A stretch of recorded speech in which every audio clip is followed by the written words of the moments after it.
orang lamun ditanya mah gitu. Hirup nang sa, nang Allah. Sehat, nang Allah. Gering, nang Allah.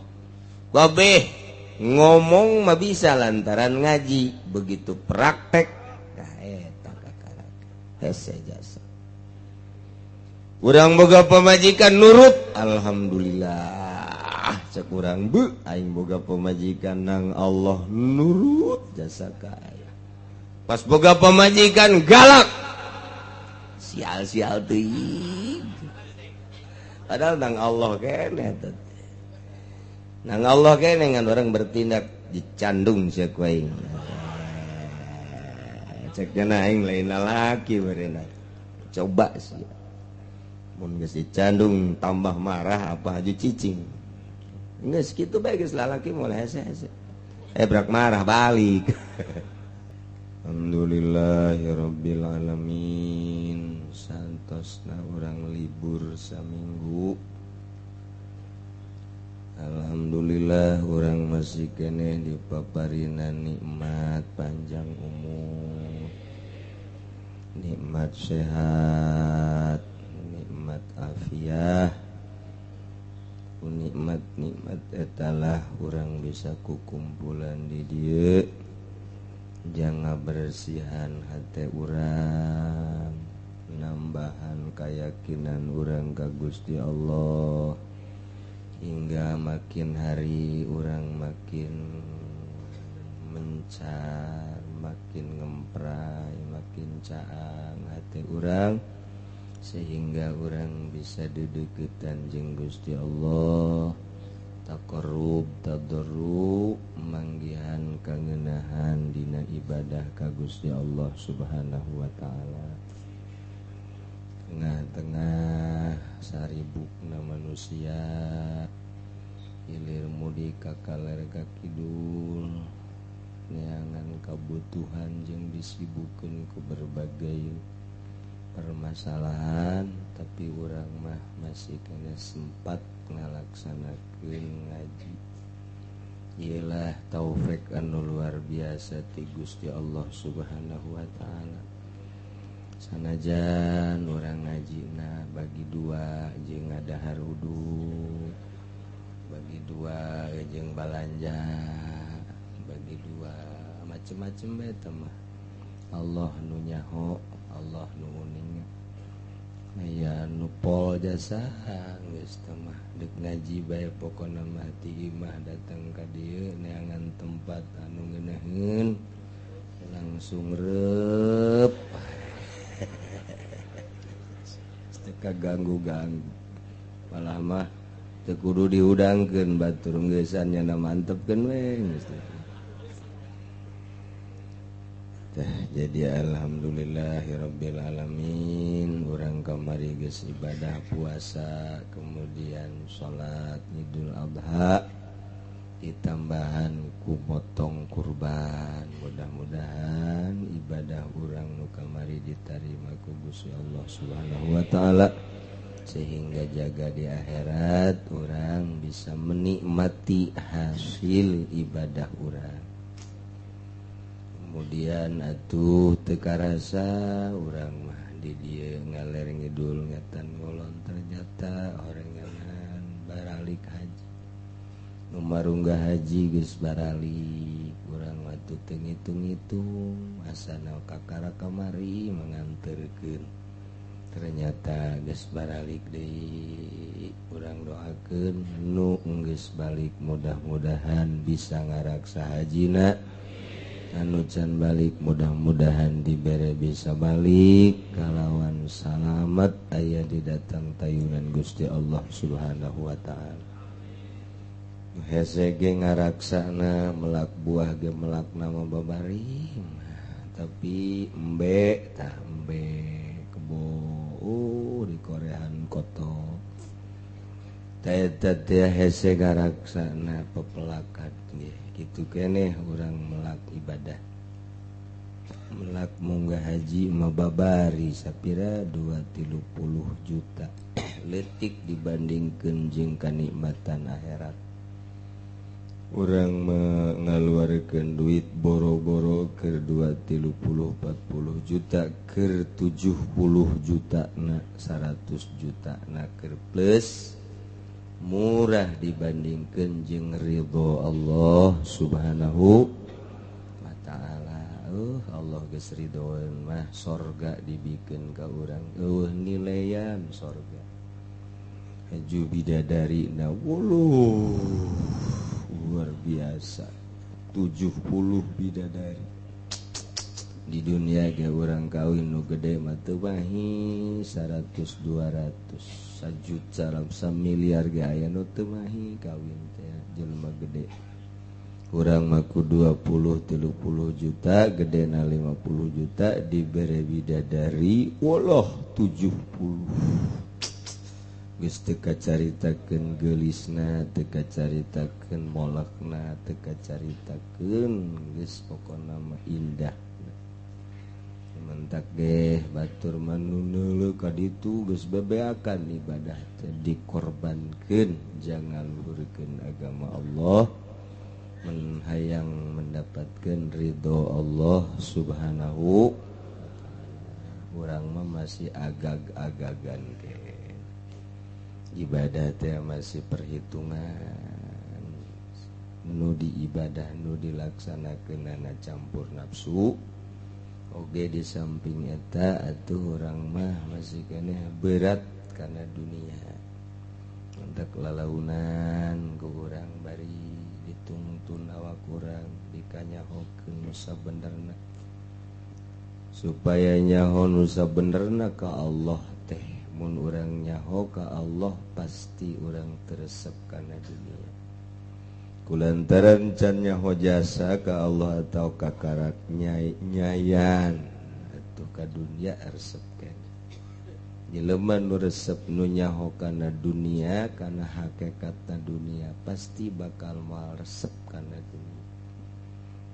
Jelema anu nyahoan bahwa seuneu panas tilok ulin seuneu jelema nu nyaho kana ulin nu nyaho kana panasna seuneu tilok ngulin-ngulin seuneu kitu keneh nu nyaho kana resep kana naon hakikatna dunia pasti urang moal resep kana dunia. Anak urang resep kana dunia berarti urang can nyaho kana hakikatna dunia. Anak can nyaho kana hakikatna dunia berarti urang jauh keneh deket jeung Gusti Allah subhanahu taala. Mentak can ngerenyed urang nyaritakeun Al-Qur'an nyaritakeun hadis can ngerenyed kakarak datang ke hayat nyaho we sanggeusna nyaho dipertimbang teu yakin komo kuari mah atuh ieu naon ngaranna hamana loba jasa mentak lantaran atuh urang nati Allah nyuhunkeun ka Gusti Allah hidayah gajanu Allah urang penta ka Gusti Allah rizki nu Allah urang penta ka Gusti Allah sehat nu Allah jag-jag nu Allah ilmu nu Allah segala rupa nu Allah geus urang bersandar ulah ka sasaha iwalti ka Gusti Allah subhanahu urang dibere sehat ku Gusti Allah dibere sugih ku Gusti Allah dibere susah ku Gusti Allah. Ai dibere sugih mana mah barang dibere susah kos lainang Allah teu nemah urang mun Allah kadeuleu asana dihajar Gusti Allah dihajar ku urang sia ka aing mah susah bae antak hadena Allah teu kadeuleu mun Allah ngabungkeuleu kadeuleu asana urang cikupa demo kabeh ka Allah tetap Allah maha suci Allah subhanahu mutlak kumaha Allah dibulak-balik ngaji teh supaya ngenal Allah dika-Allahkeun tetep hate urang ngolembar keneh kita dagang sok laksanakan sesuai jeung aturanana, untung jeung rugi nama Allah nu nentukeun. Dagang akurkeun sesuaikeun jeung aturanana, begitu untung susurian. Hahaha. Nang Allah tanyana ge ngomong, alhamdulillah ku Allah dibere untung ngageleger kana ceuli alhamdulillah rabbil alamin. Luar biasa. Rugi. Nang Allah keneh ieu. Sial jasa. Kos lain nang Allah. Aduh, goblok tolol jasa. Kos lain nang Allah padahal nang Allah. Beres sehat, alhamdulillah ya rabbil alamin. Mantap jasa Allah. Barahan jasa narasa. Dibere gering, goblok jasa goblok, sial jasa. Kos lain nang Allah. Jadi kabeh dia menang. Orang lamun ditanya mah gitu. Hirup nang sa, nang Allah. Sehat nang Allah. Gering nang Allah. Kabeh ngomong mah bisa lantaran ngaji, begitu praktek nah eta kakarak hese jasa. Urang boga pamajikan nurut, alhamdulillah. Cek urang aing boga pamajikan nang Allah nurut jasa kaya. Pas boga pamajikan galak, sial-sial teuing. Padahal nang Allah keneh teh. Nang Allah kene ngan orang bertindak dicandung sia ku aing. Cek dana aing lain lalaki beureuna. Coba sih. Mun geus dicandung tambah marah apa haju cicing. Geus kitu bae geus lalaki mulai hese-hese.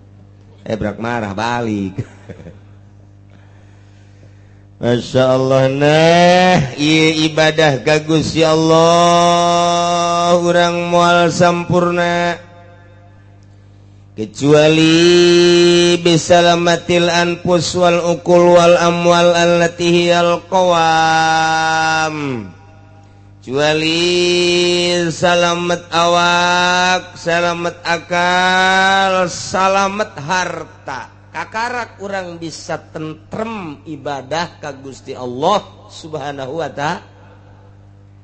Awak sehat, akal sehat, harta jang dahar jang inum jang pake jang ngiuhan, bahkan dibere leuwih ku Gusti boga kendaraan, boga pamajikan bahenol nerkom.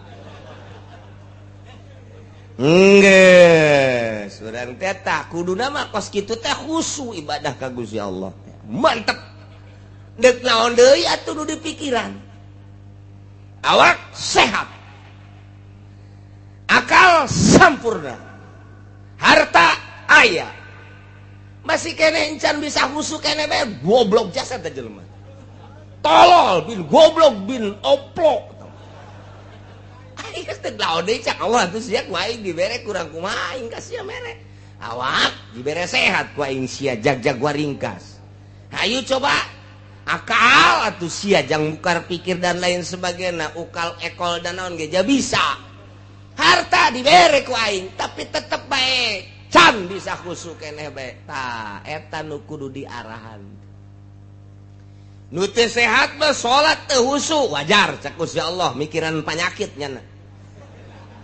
Mikiran penyakit wajar geus ku aing geus dihampura bae geus tah geus lantaran panyakitan nang di aing keneh teu khusyuk ge nya ku nyeri. Kurang sampurna akalna pasti teu khusyuk lantaran kurang sampurna komo nu edan mah. Geus dihampura ku aing. Anu susah jasa dahar isuk sore hese can aya, dahar sore jang isuk can aya. Eta tah can kos kitu teh can khusyuk wajar. Atuh pan aya sia mah haji goblok amat. Aduh cak Gusti urang dicarekan ku Gusti Allah ji. Heuh. Tah eta tinggal neangan khusyuk kumaha tah neuk naon deui nu dipikiran atuh. Naon deui coba Allahu akbar. Pikiran naon coba ieu? Awak sehat, akal sampurna, harta aja leuwih tidak harsa bulanan satahun ge aya kok masih kena culak colok naon teh coba tah nah eta teh lamun ki haji kos kitu tahajud teh husu nah ieu mah diseret ge ka neraka jahanam seret ku malaikat ji sini ji aduh masyaallah karim ya tuh wal ibadatu la yatimul maqsudu biha illa bisalamatil anfus wal uqul wal amwal allati hiyal qawam etalah nutilu etalah kajejegan manusia nu mantak timbullah di dinya sababaraha poin hiji Allah ngaharamkeun ngabunuh jelema mukmin fa harramallahu ta'ala qatlal mu'min wal mu'ahid bi ghairi haqqin Allah ngaharamkeun ngabunuh mukmin ngabunuh kafir muahad atau muahid tanpa aya hak lantaran ieu bakal ngarusak tatanan pan awak teh kudu sampurna supaya ibadah mantep geus kuari urang kudu bisa nyampurnakeun awak urang heula tata awak urang jang ibadah supaya sehat perlu ngadahar susu perlu uduk ieu jang ibadah ieu maksudna jang ibadah awak jas mah sadar lamun teu ngadahar uduk teh leuleus geus dibawa heula ku urang awak urang ka tukang uduk hah sia jeung jengkol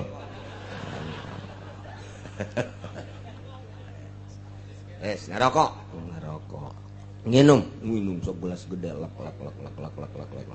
diuk tenang kan tenang tiis kan tiis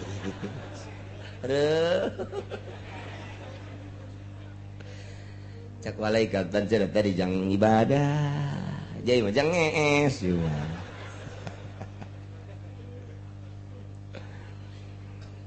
mimiti diri urang teu meunang dirusak ku urang awak urang lantaran ieu teh tatanan jang ibadah jaga diri urang matak lamun urang ngabunuh sorangan kafir asup teu meunang ngarusak awak urang teu meunang dirusak awak urang ku urang sorangan haram sebab aslina ti dituna dua iman jeung ibadah annal imana wal ibadata la yatimul maqsudu minhuma illa bisalamatil anfus wal uqul wal amwal iman jeung ibadah moal sampurna tujuan daripada iman jeung ibadah yakni sampai puncak imanna luhur ibadahna luhur kecuali kudu salamet awak salamet akal salamet harta kuaritina awak teu meunang diganggu awak urang teh nu mantak sing hade awak urang teh wajib kudu dijaga awak urang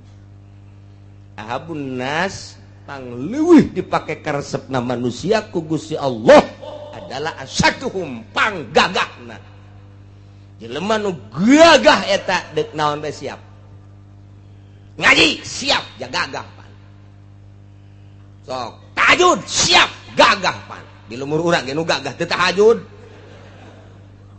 gagah segala rupa teh perang siap gagah jadi Allah teh terseupeun ka jelema nu letoy eta diajak ngaji yuk teresep atuh boro-boro Allah urang ge teresep boro-boro Allah atuh awewe ge teh mun aya lalaki kos kitu teh atuh moal resepkeun mantak angel kalaku ge teresep kurang gairah cek awet teh nanaon kurang gairah gitu teh hayang aing mah cek boro-boro ti peuting ti beurang ge kos kitu cek boro-boro jerona luar ge kos kitu teh hayang aing mah cenah sugih los leg-leg kunyana sugih bos itu hudang jerona cenah entai gitu terus sebarang diajak orang atau bebersih di jalan yuk orang bebersih teh jalan yuk jalan-jalan orang kajen lurah teh nita ge sia bae diajak ke orang babarengan yuk orang ariung tak dulu orang ngawata tujuh na yuk siapa ya yang malah mual dunia mual rame temen kos karena itu kabeh citra sepi citra. Kita tahajud, boro-boro tahajud siapa? Tete teresep jasa tah boro-boro Allah tuh urangnya teresep kadu kos kitu teh. Nah awak jaga kurang.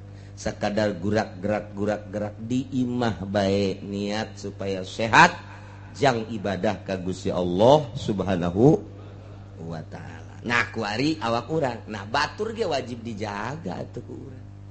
Sakumaha diri urang hayang sehat batur ge hayang sehat. Sakumaha diri urang teh embung dirusak awak urang batur ge embung dirusak.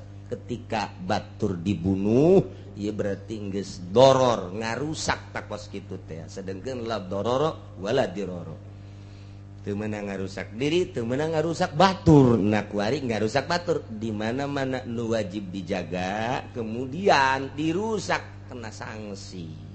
Tayu urang keur nyaritakeun sanksi-sanksi ngaranna kisos walakum fil qisasi hayatu ya ulil albab. Hiji Gusti Allah teh ngaharamkeun ngabunuh jelema mukmin lantaran ngarusak tatanan awak. Di samping ngabunuh teh neunggel sebab ieu adalah kembang-kembang pembunuhan.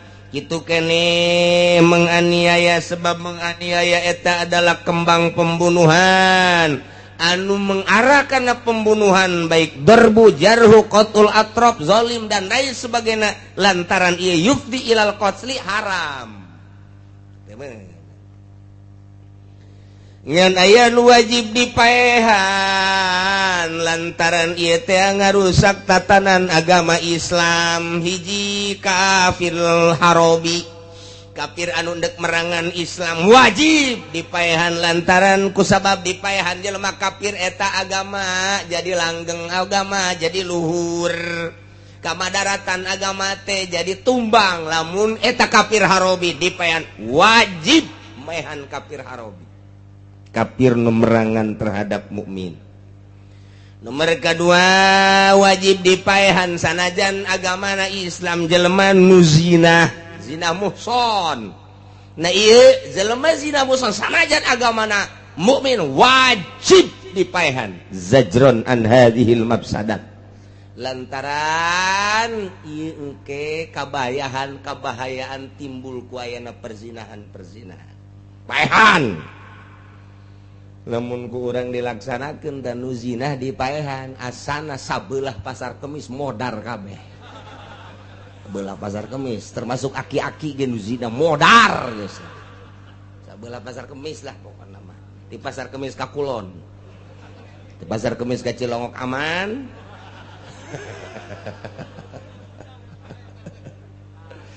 Masyaallah karim. Kemudian lumayan ngahaja paehan deui kisos lantaran ngarusak tatanan. Nah iyalah hasil daripada ayat walakum fil qisasi hayatu ya ulil albabil la'allakum tattaqun. Nomor kedua Allah ngaharamkeun ngadumbling ngasupkeun bobogaan lalaki jalan tukang liwat ngaranna ngadumbling boh ka lalaki boh ka awewe. Ieulah model kaum Kangjeng Nabi Lut alaihis paehan bae sarua Allah ngaharamkeun. Sebab naon? Lamun aya jelema zina, jelema ngaliwat eta hartina ngadumbling eta putus turunan. Kos jelema zina, kuari loba nu ngomong kos kieu naon kawin-kawin teuing ngariweuh-riweuh. Urang mah boga duit 50.000 bisa cek kieu. Malah mah 20.000 ge bisa, hayang-hayang teuing mah dihutang. Oh, di mana eta tah di kawasan Ambalaya sia, tinggal neangan bae. Di kawasan mana? Di pasar Kemis loba jasa. Di Puri ge aya. Aslina mah di Citra. Eta asli nama di dinya tah mucikarina aya di dinya tah eta teh ngeuweuhkeun turunan jelema lamun zina. Nah itu sepira meuli beres balik geus teu boga turunan. Kitu kene ngadumling jalan tukang rek lalaki rek awewe tuh haram bae. Tah eta ngeuweuhkeun turunan. Bunuh jelema nu kos kitu. Haram. Hukumna masyaallah. Allah ngaharamkeun zina lantaran ngeuweuhkeun turunan dina ayana turunan engke teh lain turunan asli jadi ikhtilat. Ikhtilat teh campur antara turunan nu asli jeung nu teu asli. Kadituna bakal acak-acakan. Engkena resepna nonton TV, mamawa HP. Eta lah geus teu paruguh niku. Kah keturun deui ka anakna zina deui zina dini zina deui naudzubillah min zalik wa min zalik. Kulantaran akal kudu dijaga teu meunang dirusak atuh akal teh. Ketika akal dirusak ku mabok misalna na ieu ge kudu dijilid amankeun ku pamarentah. Ketika harta wajib dijaga mun aya pamalingan bopotong sakieu. Ieulah sanksi. Jadi nu wajib dijaga hiji awak, nomor kedua akal, nomor katilu harta wajib dijaga ku urang. Mantak urang mempertahankan harta urang, gelut urang, paeh urang syahid bae sarua bae. Sebab wajib dijaga. Urang mawa pemajikan, kemudian pemajikan urang direbut batur, urang cicing bae, tolol. Ulah-ulah cak Allah cak pamajikan urang ge ka, atuh tolol teuing kakak. Cak pamajikan urang ge tolol, cak Allah ge sarua. Tetep bae. Urang ketika pemajikan urang aya nu noel, goblok sia. Tual-toel ke pemajikan aing. Mana pemajikan sia? Toal deui ku aing. Pak, tambahin toel-toelan tungtung nama itu. Dah, ketika pemajikan orang direbut, pertahankan ku urang sekuat tenaga urang mempertahankan harta, mempertahankan pemajikan, wajib hukum. Tah, komo mempertahankan awak urangnya. Nah, ieu urang keur nyaritakeun kisos lantaran wajib dijaga. Diri urang wajib dijaga, batur dia wajib. Ketika dirusak ku urang kena sanksi. Ke sanksi-sanksina bakal dicaritakeun setelah bab ieu. Ima selanjutna walau kasaro adudahu lamun ki Zaid ngancurkeun pepeteuyan ki Umar. Ki Zaid status nama jeni bimanal jani jelema anu ngarusak kana pepeteuyan majnaleh yane Ki Umar. Ki Umar pepeteuyanana teh dirusak ku Ki Zaid. Ieu pepeteuyan ngaranna ieu. Ieu pepeteuyan, ieu sikut, ieu tak-tak, ieu ngaranna sandi. Ieu ku ngaranna pinggeulang. Tah kos kitu. Ieu pepeteuyan Sidina Umar mah pepeteuyanna mun dicekel dikiekeun teu kacekel. Kitu gude Sidina Umar. Mantak setan geus yeun ka Sidina Umar. Setan liwat Sidina Umar mbeungeun setan. Ngaprik setan. Sieun ka Sidina Umar. Masyaallah. Ai ka urang mah itu aya Ki Haji nah cak setan.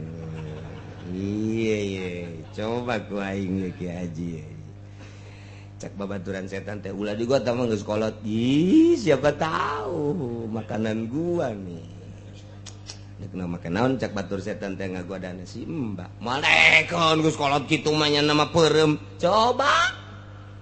Mulai si Mbak diasupan ku setan. Setan liwat ka Ki Haji nu geus kolot umur 70 tahun teh. Setan noel ka matana. Lihat dong. Dideule ku Ki Haji teh wes ija putih teh mah pasti mah Lampung kajen ku kumaha ge. Aduh. Dideule tuh. Biasa ber. Malah mah ditanya, "Mbak, kemana?" Aduh, eta aki-aki nanya deui. Masya Allah. Ngaki mau kesini ke depan nih, dianterin mau. Idih. Tolol jasa aki-aki di Cikupa blon. Ya Rabbi. Atuh aja si Mbak lagi atuh boleh aja sih. Ya Allah. Ai si Mbak mah lumayan ceknya lah daripada ngongkos. Jadi bonceng ku si aki-aki. Tuh direm punya anak adek. Nah. Cak setan nusa urang ja bisaan sia. Tuh aing teh kaliber pada aing mah. Saya lagi ngobrol setan jeung setan ge. Teh kos kitu tah tuh kan. Teh aki-aki teh ulah teh masuk ngaji. Ih ngaji tinggal ngaji. Cekeun teh sabiraha ngajina saukur diuk doangnya nama teh. Tapi coba nu itu tuh Ki Haji kene moal bisa tama cak baturan coba itu mah mantep tama imanna datang si embatet ngabali ya sabelah neuleuh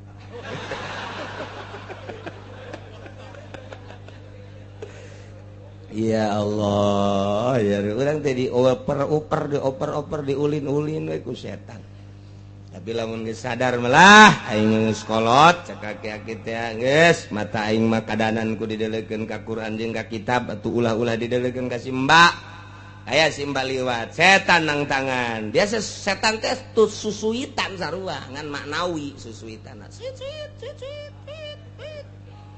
ah sayang cak aki teh moal aing mah haram as cak saurang kuat oge nya meureun bae sia ngagodanan jorek. Coba nu geulis. Sok, geulis datang teh. Datang geus. Lah, sayang, sekolot aing mah. Moal haram. Singsakeun habek. Ku setan disingsakeun. Di herang amat. Setan bisa biasa. Entek cek ulah bagus karolot bangis lah ulah loba ka mana cicing bae di imah geus nungguan paeh bae geus. Heuh kudu boga pikiran nungguan paeh diuk bae di imah teh cek ninina keron teh diuk bae nungguan paeh. Aduh, cek ninina teh kakarakku ngaji 2 kali ge.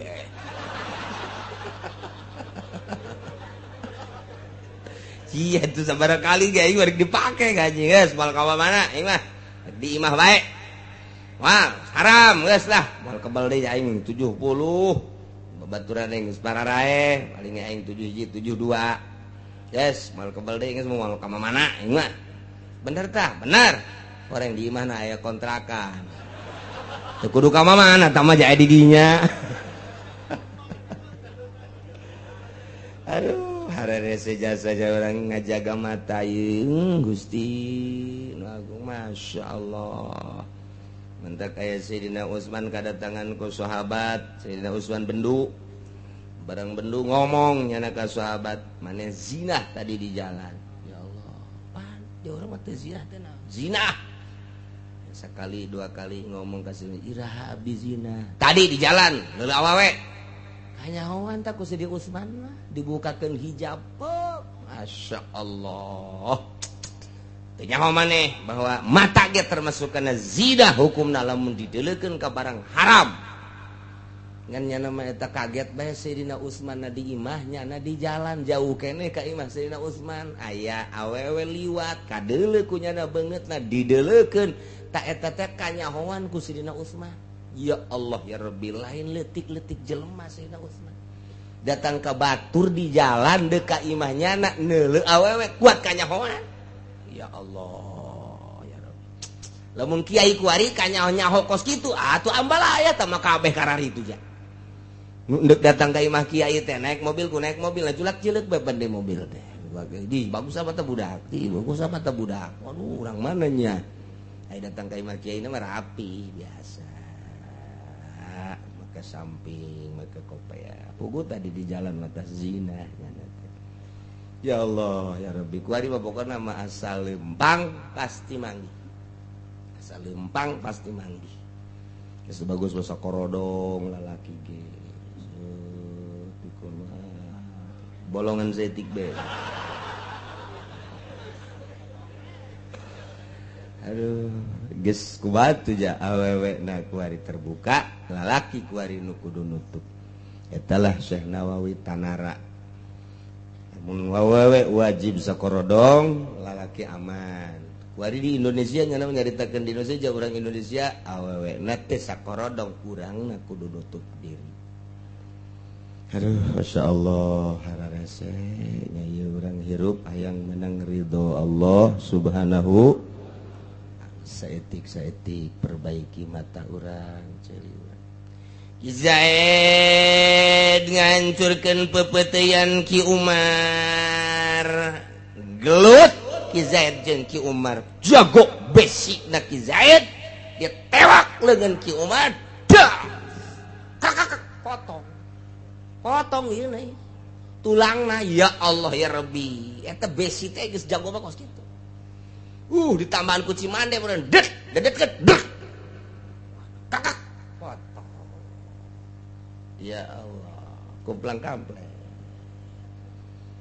tah eta teh ieu balesanana di mana ieu balesanana ieu lantaran ieu mah pepeuteuyan lain sandi dua sandi aya sandi di dieu luhureun pepeuteuyan aya ieu mirpak ngaranna tah ieu mah ngaranna teh sikut tah lamun dipotongkeun dina pepeuteuyan balesna di mana apakah di dieu leuwih teuing man ka dieu lamun di dieu dipotongna di dieu ieu dibalesna ieu atuh leuwih ja ieu nu potongna lamun di dieu kurang pan di dieu nah ieu cek ajengan musannif kuti'a minal mirfaqi potong ti dieu potongna geus Ki Zaid ieu dipotong potong tagenkeun ka dieu kitu tah minyakan dioles aju pedangna dioles bismillahirrahmanirrahim algojo kudu urang moal bisa tuh motong leungeun kitu moal bisa urang algojo tak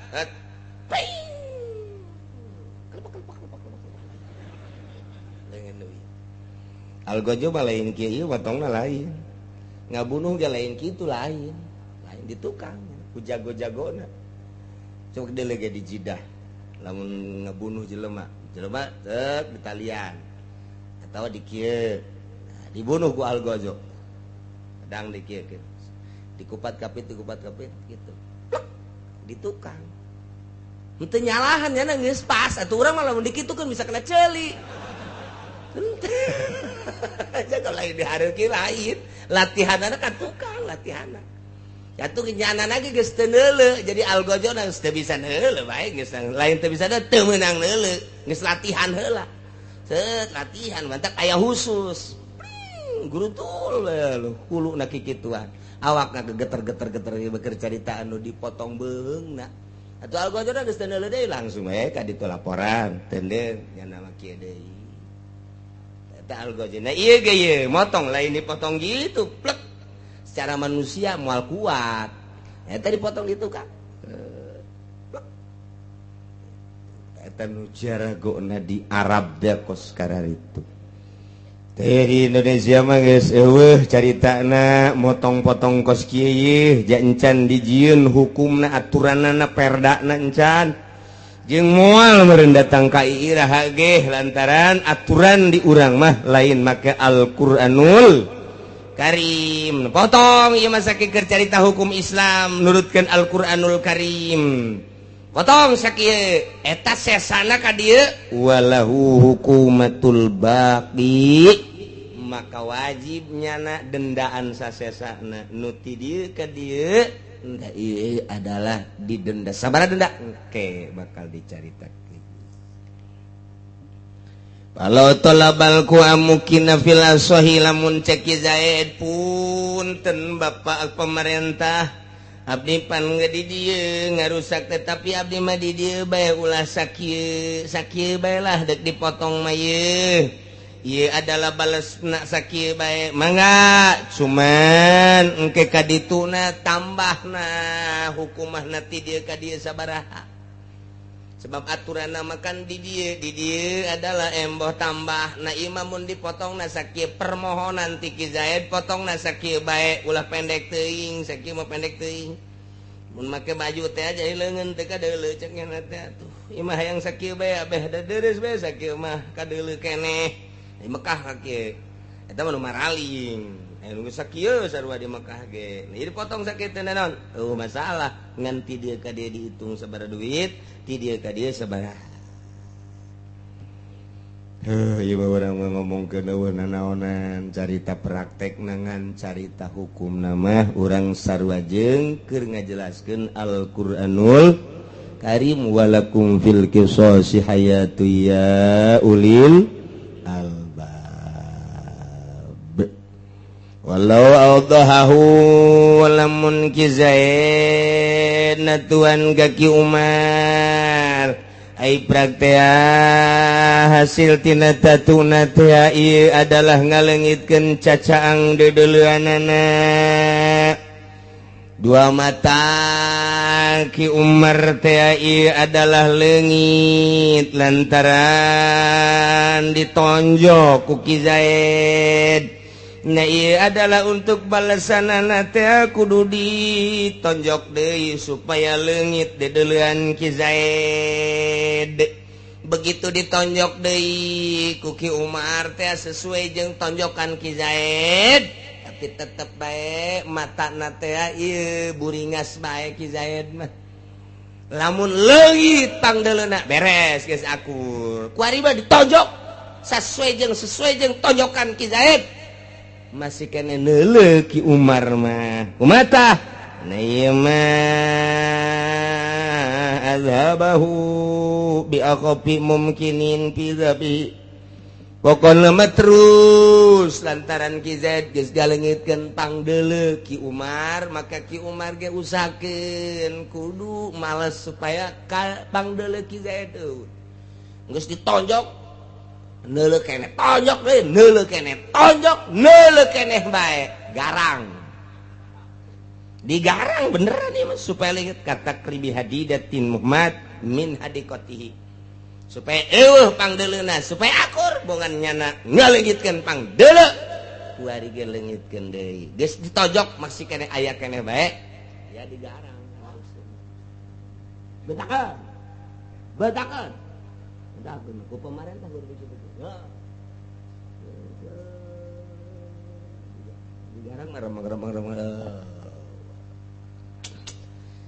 jadi lain lalagaannya urusan diri orang kudu dijaga ngajaga diri orang oge ngajaga batur ketika orang ngarusak batur maka orang kena sanksi di dunia mun dilaksanakeun di akhirat salamet mun di dunia kuari teu dilaksanakeun seperti di negara urang di akhirat engke bakal diselesaikeun di Mahkamah Agung Rabbul Jalil. Zaid panggil, Umar panggil. Mar, mane boga urusan jeung Ki Zaid boga. Guna mata abdi baheula ditinju ku Ki Zaid. Aju leungit pangdeuleuh abdi. Aju kumaha eta dibales henteu. Nah make jeung teu dibales atuh keberadaan negara napan teu ngayakeun pembalasan. Hayang maneh baheula tuh lain hayang-hayang deui sanu teu hayang malesna. Di kelurahan saha maneh hayu? Tumpang. Panggil. Camatna panggil. Panggil. Lurah ka camat, camat ka bupati, bupati ka gubernur, di gubernur ka menteri ya otomatis ke RI 1. Cak RI 1 gimana tuh kula? Anu kula masa kadar dipilih jeung ngalaksanakeun hukum-hukum anu hasil menang DPR. Kunaon atuh DPR nanti ngayakeun hukum lamun teh mah bunuh deui, potong-potong deui. Pan teu. DPR na sah ketua Golkarna. Panggil. Panggil ketua PDI panggil. Ketua PKB panggil. Ketua P3 panggil. Dirumuskeun kunaon maneh teu ngayakeun teu nyieun. Perda tenyeun aturan hukum balas pati kunaon atuh geus ribut ya ulah dari ribut cek malaikat geus disadiakeun tuh kadeuna mana tuh tempat mana ya jahanam ayo aduh urang lamun inget kadinya Gusti Allah inggis jasa ya maneh pernah ngarusak awak? Henteu. Ngarusak batur? Henteu. Aman abdi mah. Pernah ngadu kotok? Sakali. Kotok dihadirkeun. Wahai jalak, ya, pernah maneh diadukun? Pernah. Kusa? Zaid jeung Umar. Taruhan tante? Wallahu alam. Wah nyaho wallahu alam tak kotok ge. tanyakeun bae eta maka kejadian kieu kan kula diadukeun waduh Gus nyeri hulu kula teh luar biasa aja kuari kumaha maneh deuk kumaha ye atuh kula mah deuk ngadukeun nyana bae Ki Zaid jeung Ki Umar kos kula keur di dunia aya adukeun ku sia nah cak kotok teh ini mantap atuh urang diadukeun urang geus diadu-adukeun geus tah Ki Zaid jeung Ki Umar teh ku kotok nu baheula ku urang diadukeun di dunia teh geus jeger hayo aduh eureun heula ditarik wah dijantur teu nyawa jantur budak kuari mah dipale heula dipale digelang hulu urang dikukoltok digelang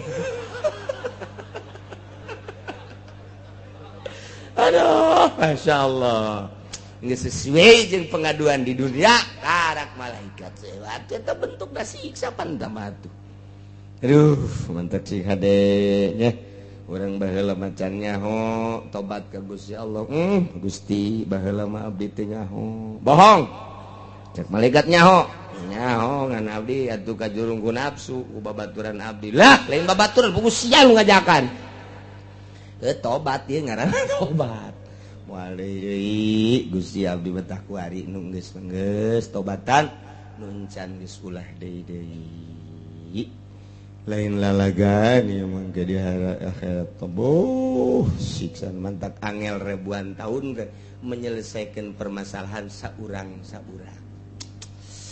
nu boga masalah adi jeung kakak anak jeung bapak jeung emak wah sakeluarga ge mana teuing lilana meureunna ai kitu menu kafir nu musyrik tamah capat rombongan penyembah berhala ya benderana ikutin wah milu kabeh sugan teh ka mana horeng ka neraka hanya tahu begini saya nggak ikut hanya